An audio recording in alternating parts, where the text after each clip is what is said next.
Okay, I think that I have the signal from the moderators to start the session. I'm hoping you all can hear me. I'm assuming you can. Good morning. My name is Leslie Nobile. I am the Senior Director of Trust and Public Safety at ARIN. I'm very excited to be here today, particularly since today's focus area is cybersecurity, and that directly relates to my work at ARIN. I'm responsible for the engagement, support, and collaboration with law enforcement globally and other public safety organizations and security organizations. Additionally, I am the chair of the Names and Numbers Committee at the Messaging Malware Mobile Anti-Abuse Working Group, or MOG as it's typically known. So this is a really exciting day for me. On behalf of ARIN, I'd like to welcome all of you to the 5th Caribbean Internet Public Policy Forum. Sorry, I'm just readjusting here, excuse me. I'm really happy to be here along with my colleagues and co-hosts from the Caribbean Telecommunications Union and the Latin American and Caribbean Network Information Center, or LACNIC. ARIN has worked very closely with both of these organizations over the years, beginning back in the early 2000s when LACNIC was first established and when Bernadette Lewis was the Secretary General of the CTU. She was essentially our first contact at the CTU. ARIN was heavily involved in supporting the establishment of LACNIC back in 2001. LACNIC actually, ARIN actually managed the LACNIC area prior to the establishment of LACNIC. So we were very, very involved in getting them, spun up. Also around that time in the early 2000s, ARIN began having regular meetings with Bernadette Lewis. She was the Secretary General at the time, and we met with Bernadette and other members of the CTU to explore how ARIN could best support the Caribbean region. The obvious support we offered was supplying IP addresses and getting involved in public policy, but there was so much more to it. So we were meeting very regularly with Bernadette to get a better idea of how and what we could do to support the region. Since that time, our collaboration with both of these organizations in the Caribbean region has become stronger and more focused under the guidance and leadership of Bevel Whitting, who is ARIN's Director of Caribbean Affairs. I think we hired Bevel at least 5 years ago, maybe even longer. I can't remember, but he is very tied into the Caribbean region and really understands the needs of the Caribbean. So he's been just essential in helping ARIN really establish closer bonds with the Caribbean and provide the support that's needed. Today's agenda promises to be extremely interesting, particularly since the focus of today's meeting centers on the very important and highly visible topic area of internet security, and particularly cybersecurity, which is near and dear to everyone's heart. Everyone needs to be fully up to speed and prepared for what's next. So with that, I am going to turn the mic over to our next speaker, who is Kevon Swift with LACNIC. And I do thank you for your attention, and I hope you enjoy the meeting. Thanks so much.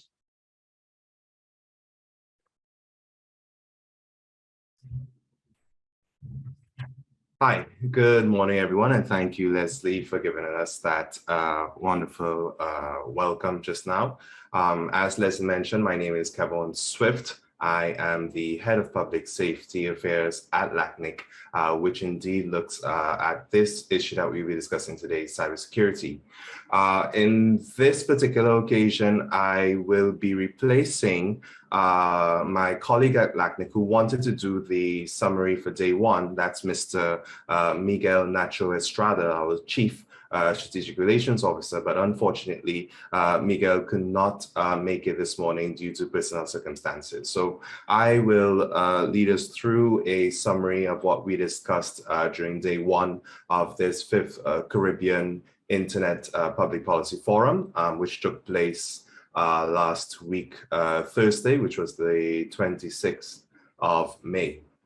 So for the day one of discussions, we had an opening ceremony that was done by Ina Bolin of ARIN and myself, where we provided opening remarks outlining the forum's theme of advancing Caribbean digital development within a changing global context, and underscoring LACNIC's involvement as of this year as a co-organizer of the forum.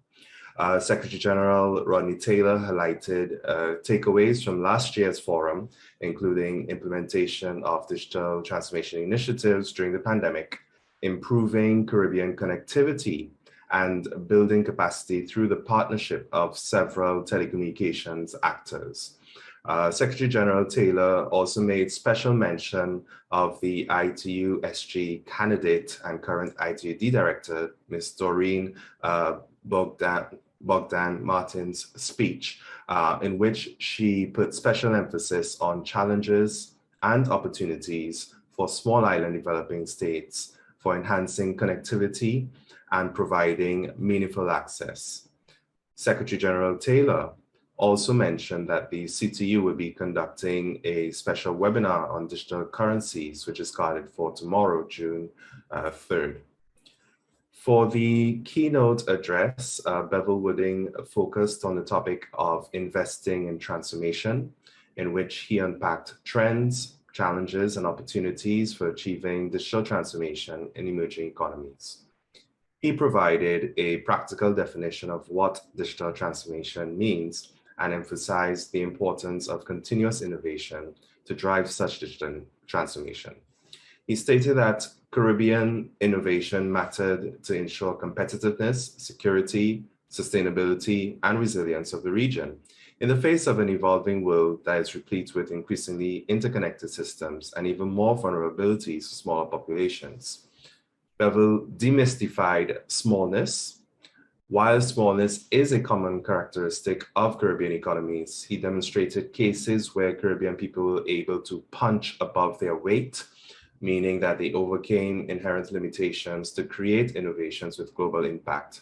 He broke down the anatomy of innovation systems and provided insights for such systems, including the creation of cultures that cradle capacity, the need for policy context and policy creolization, the usefulness of innovation aids, and striking the balance between local innovation and global vision. In the Q&A, the issues of leveraging existing financial opportunities, sharing innovation stories, including failures that preceded successes, leadership, and youth involvement in digital transformation were discussed among participants. For the first roundtable discussion, which was moderated by myself, this discussion featured oral reports from Dr. Curtis Charles of the UE 5 Island campus, Ms. Ophelia Blanchard from the government of St. Kitts and Nevis, and Ms. Denise White from the government of Trinidad and Tobago. Dr. Charles presented the business case for an innovative Bachelor's of Science program that combined the disciplines of economics, data science, innovation management, and computer science to position graduates at a middle level of impact in the workplace and in industry. Ophelia addressed the overhaul of St. Kitts and Nevis's border control application in the midst of the pandemic, which allowed that country to effectively manage passenger flows and public health concerns smoothly. Denise focused her talk on customized measurements for digital transformation from a government perspective, while referring to some international indicators for benchmarking. Questions and comments for this roundtable discussion touched on long-lasting policy and legislation impacts owing to digital transformation during the pandemic, linkages between academia and industry, and the usefulness of mentorship to enhance youth involvement in digital transformation. For the second roundtable discussion, this was moderated by Secretary General Rodney Taylor. He explained the delayed roadmap to WTDC 22. He also said that as identified through consultation in April 2021, the Caribbean was able to identify priority areas for this WTDC, which included connectivity, digital transformation, enhancing the enabling environment, resource mobilization, and international collaboration. Speakers for this roundtable included Ms. Mavis Johnson-Colley from the Bahamian Telecoms Regulator, Dr. Kim Malalou from the board of the Trinidad and Tobago Telecoms Regulator, and Mr. Cecil McCain from the government of Jamaica. Mavis addressed recent developments in e-government in the Bahamas, which included 46 services supplied by 12 agencies through a platform named My Gateway. Mavis also indicated that the Bahamian government's priorities included disaster recovery and more integrated government. She outlined the Bahamas' participation in the preparatory steps for WTDC, including its support of 8 CETEL Inter-American proposals, and suggested that the Caribbean strategize its participation at WTDC to be able to sufficiently cover and analyze all issues that may be pertinent to Caribbean digital development. Mavis also gave an opinion on how the region could capitalize on leadership positions at the ITU. Dr. Malalu deconstructed the WTDC process and underscored its implications for Caribbean development. She attested that the WTDC process extends itself to a suite of policy discussions around the region. On the issue of holistic development, Dr. Malalu addressed the need for fit-for-purpose data to inform digital transformation initiatives, strategic alliances among concerned sectors, and the involvement of youth in transformation processes. Cecil called for more Caribbean participation in ITUD beyond Caribbean governments, as he lamented that Caribbean private sector members, civil societies, and universities were not registered as sector members. He expounded on how Caribbean actors could leverage strategy and diplomacy to overcome smallness, using group diplomacy at CETEL to amplify Caribbean interests, and collaborating with the CTU to define common interests and build consensus on issues. Cecil discussed the government of Jamaica's initiatives to provide affordable internet and enhance collaboration across sectors with a view to meeting national access goals. And in the wrap-up of day one, the discussions were concluded with recaps on the recurrent themes such as youth involvement and pooling Caribbean resources together, and also a final review of key Caribbean priorities for WTDC. And therein lies the end of this summary of the day one discussions for the Caribbean Internet Public Policy Forum. I look forward to what we'll be discussing today as it relates to security and data issues. And I do wish all of you a very enjoyable conference and looking forward to your active participation in same.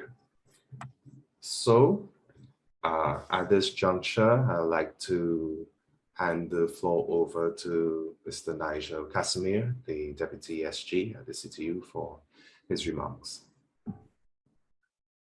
Thank you very much, Kevon. And it's my pleasant duty today to welcome all on behalf of the Caribbean Telecommunications Union to day 2 of our Internet Governance Public Policy Forum, where we're working under the theme of advancing Caribbean digital development in a changing global context.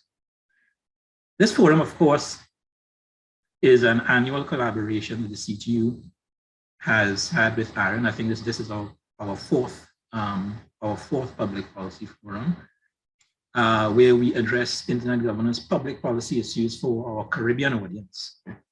And these are issues that often require some type of governmental or regulatory action. This year, for this year's forum, we are happy to be joined in collaboration by LACNIC, which is the other Caribbean regional internet registry. We have ARIN and LACNIC covering the countries of the Caribbean, essentially. So I think it's quite a good fit for LACNIC to be involved in this public policy forum. I would like to echo our Secretary General's sentiments of thanks and appreciation to ARIN and LACNIC for the collaboration. And we look forward to renewed and rejuvenated partnerships and initiatives through our mutual cooperation. Kevon has reviewed the day 1 proceedings, and one thing I recall from the featured speaker then was the admonition that Caribbean stories need to be told. And really, who better to tell those stories than and our Caribbean people ourselves. So this particular forum is an opportunity for participation with the panelists, with all the attendees and so on. So we urge everyone to be interactive in your participation, to utilize the Q&A facilities and the chat facilities.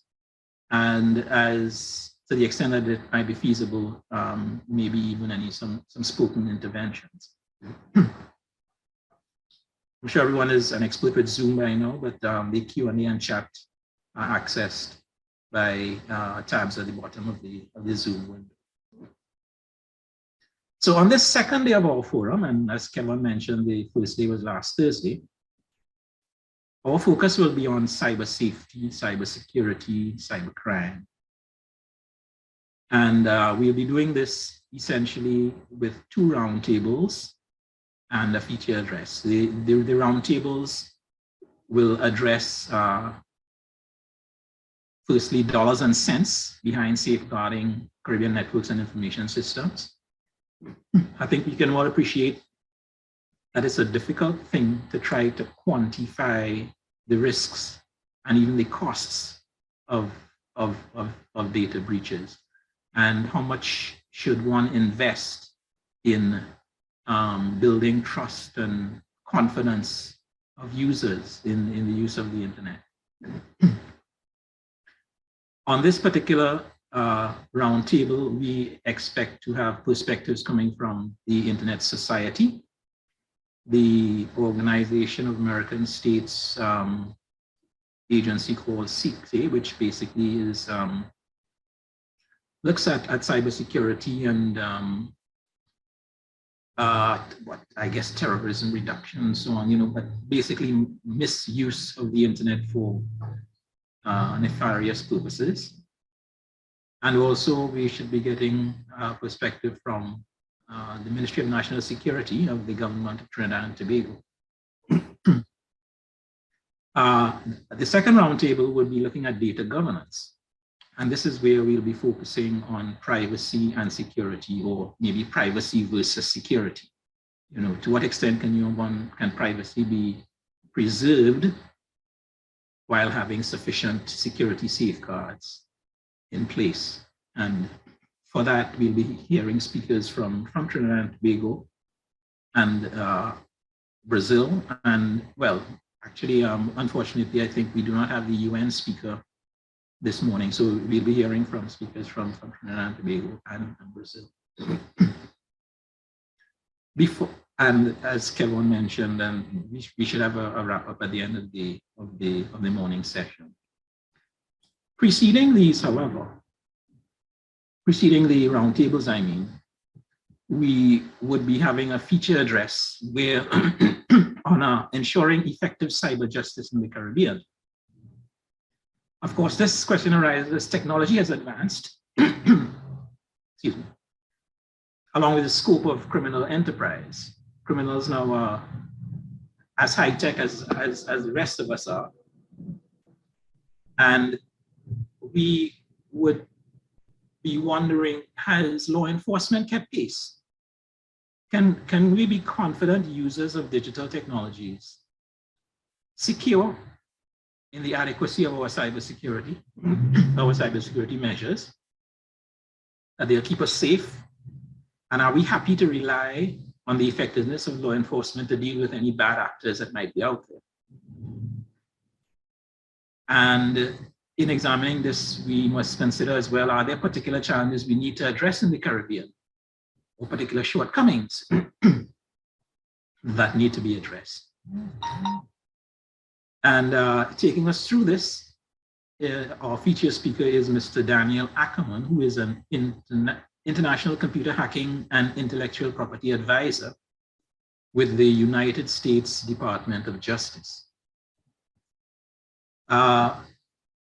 Following Daniel's address, there will be a Q&A, and that Q&A session would be facilitated by Mr. Einar Bolin, who is ARIN's Vice President of Government Affairs. So we have, I think, an interesting morning in prospect. And I would like to get us started now in earnest by introducing Mr. Daniel Ackerman. As mentioned, the International Computer Hacking and Intellectual Property Advisor with the US Department of Justice, who will address us on the topic of ensuring effective cyber justice in the Caribbean. So, Daniel, thank you. Over to you.